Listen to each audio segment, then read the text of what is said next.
Hey, it's Soul with the reminders of what is happening in Warcraft this coming week. Be a friend and hit the like button. Subscribe to stay on top of whatever it is that I peddle at you. Catch me live over on Twitch, there's the schedule, and let's cover some recent hotfixes. Primal Chaos is now tradable across your account. All you have to do is talk to the Artisans Consortium vendor to spend 80 Primal Chaos for a bag of 60 that you can move to your alts. This, combined with a quick access to 5 Sparks of Ingenuity, make for a pretty quick start for freshly leveled characters. For those of us who've maxed out one or more reputations in Dragonflight, Paragon boxes are now more worthwhile. They have a chance to drop Primal Chaos and Bottled Essence. It's only a chance though. The bags that I've recently opened up had a lot of nothing in them, so I wouldn't suggest going out of your way to farm up these boxes. This week is a big holiday week. With the Darkmoon fair in town, you can take advantage of the reputation bonuses in case you're the type who's been sitting on rep tokens waiting for this very day. Also be sure to knock out the profession quests available in the fair for some precious skill and knowledge points. Love is in the Air begins this week. It's a 2-week holiday full of stuff to collect and misery as we attempt to pick up that love rocket or whatever they call it now. This year, the WoW team has adjusted the drop rate in such a way that our first attempt each day on our Battle.net account has a greatly increased chance of the mount dropping from the mini-event. Meanwhile, other attempts made that day will have the same drop chance as it always had. So this is great for chill folks who only care to give it a try on one character per day. Otherwise, nothing changes, and a bunch of folks are going to switch to as many alts as they can each day anyway. After all, you miss every shot you don't take, right? Some activities during the holiday will count towards your Traveler's Log.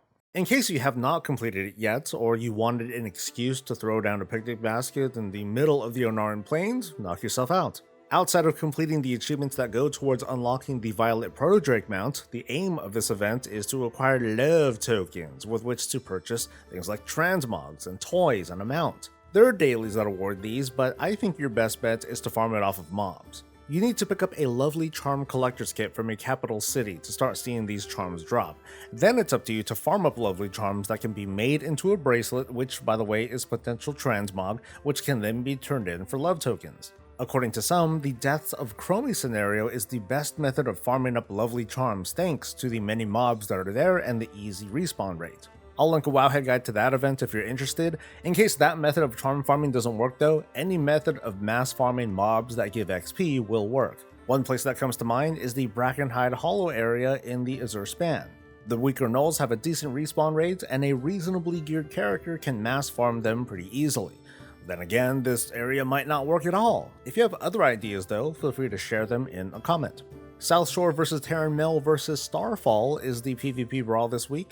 Dragonflight's dungeon event is also happening. Complete 4 mythic and higher dungeons for extra drops and for a chance at heroic Vault of the Incarnate's loot. Let's see if I get myself a second Rosageth bow. Over in Mythic Plus World, the affixes are Fortified, Bursting, and Explosive. Oh, goody. Fortified Bursting is painful, but with the solace that troublesome mobs can and should be focused down quick, and in cases without line of sight to protect you from explosives, pulls are gonna need to be a little bit more conservative. But Bursting and Explosive is going to tax the healer, who's often relied on to take out explosives and has to contend with one or more Bursting debuffs at a time. Pop-in defenses will help DPS when they know that they're gonna burst down multiple mobs at once, and of course, they need to keep an eye out for explosives. With 10.07 deployed on the PTR, you can expect near weekly updates on new things to look at in what already seems to be a meaty patch. What's really missing at the moment are the threads that drag us over to places like the Forbidden Reach and the Winterpold Furbolg Camp and Zul'Gurub. I'm really excited to learn more about that and to share it all with you. So make sure you stick around by subscribing to this channel and catching me live on Twitch. Also like the video because you're already great and now you're just looking for extra credit. So we'll see you next time, and let's have Bob take us out. Stay safe, stay healthy, and stay breezy. Wasted my life, it's obsession. I'm grinding reputation, I won't be denied. Hit that 25 and I'll be famous.